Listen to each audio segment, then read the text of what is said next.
force of will in camp and field. Oh, what miracles have been wrought by the self-confidence, the self-determination of an iron will! What impossible deeds have been performed by it! It was this that took Napoleon over the Alps in midwinter. It took Farragut and Dewey past the cannons, torpedoes, and mines of the enemy. It led Nelson and Grant to victory. It has been the great tonic in the world of discovery, invention, and art. It has helped to win the 1,000 triumphs in war and science which were deemed impossible. The secret of Jeanne d'Arc's success was not alone in rare decision of character, but in the seeing of visions which inspired her to self-confidence, confidence in her divine mission. It was an iron will that gave Nelson command of the British fleet, a title and a statue at Trafalgar Square.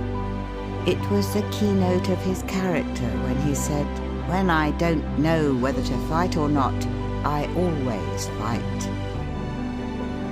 It was an iron will that was brought into play when Horatius, with 2 companions, held 90,000 Tuscans at bay until the bridge across the Tiber had been destroyed. When Leonidas at Thermopylae checked the mighty march of Xerxes. When Themistocles off the coast of Greece shattered the Persians' armada. When Caesar, finding his army hard pressed, seized spear and buckler and snatched victory from defeat. When Winkelried gathered to his breast a sheaf of Austrian spears and opened a path for his comrades. When Wellington fought in many climes without ever being conquered. When Ney, on 100 fields, changed apparent disaster into brilliant triumph.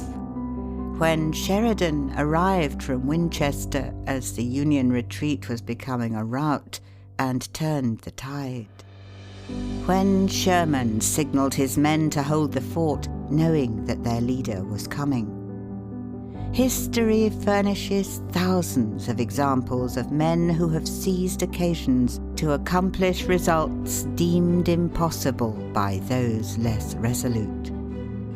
Prompt decision and whole-souled action sweep the world before them. Who was the organizer of the modern German Empire? Was he not the man of iron? Napoleon and Grant. What would you do if you were besieged in a place entirely destitute of provisions? Asked the examiner when Napoleon was a cadet. If there were anything to eat in the enemy's camp, I should not be concerned.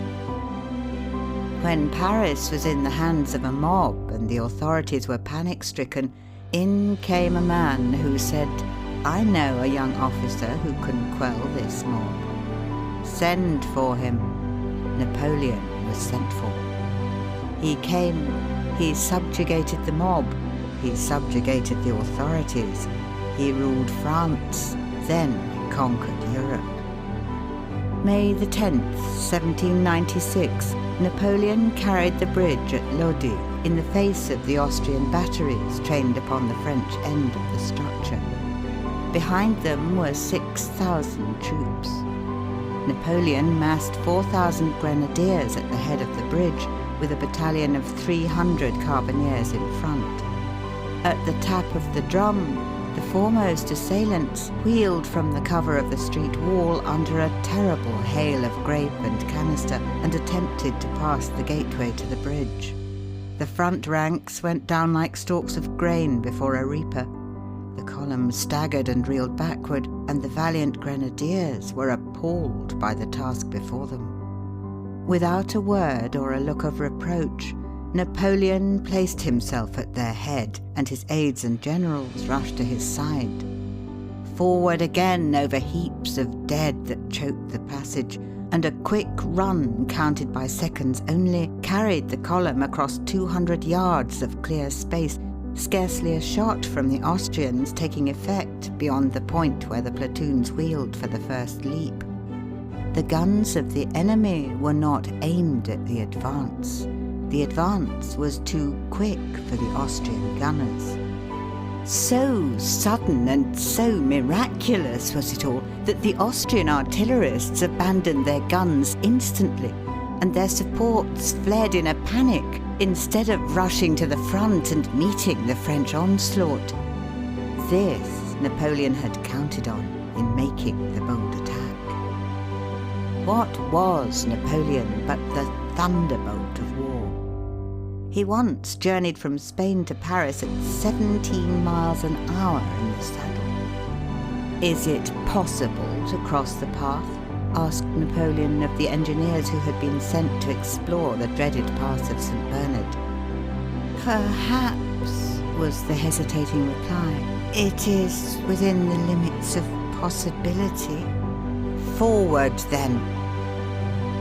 Yet Ulysses S. Grant, a young man unknown to fame, with neither money nor influence, with no patrons or friends, in 6 years fought more battles, gained more victories, captured more prisoners, took more spoils, commanded more men than Napoleon did in 20 years. The great thing about him, said Lincoln, is cool persistence. Don't swear, fight. When the Spanish fire on San Juan Hill became almost unbearable, some of the Rough Riders began to swear. Colonel Wood, with the wisdom of a good leader, called out, amid the whistle of the Mauser bullets, "Don't swear, fight!" In a skirmish at Salamanca, while the enemy's guns were pouring shot into his regiment, Sir William Napier's men became disobedient. He at once ordered a halt and flogged 4 of the ringleaders under fire. The men yielded at once, and then marched 3 miles under a heavy cannonade as coolly as if it were a review. When Pélissier, the Crimean chief of Zouaves, struck an officer with a whip, the man drew a pistol that missed fire. The chief replied, "Fellow, I order you a 3 days' arrest for not having your arms in better order." The man of iron will is cool in the hour of danger.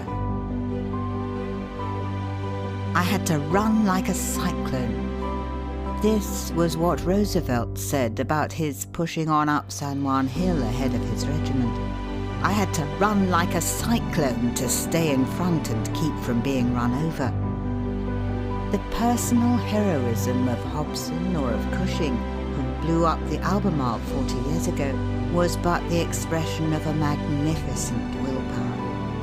It was this which was the basis of General Wheeler's unparalleled military advancement.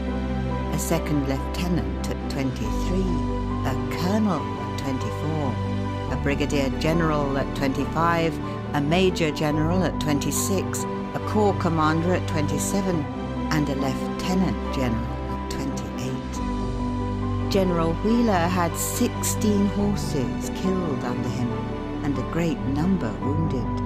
His saddle equipments and clothes were frequently struck by the missiles of the enemy. He was 3 times wounded, once painfully. He had 32 staff officers or acting staff officers killed or wounded.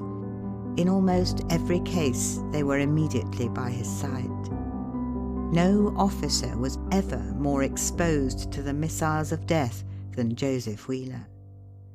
What is this imperial characteristic of manhood, an iron will, but that which underlies all magnificent achievement, whether by heroes of the Light Brigade or the heroic firefighters of our great cities?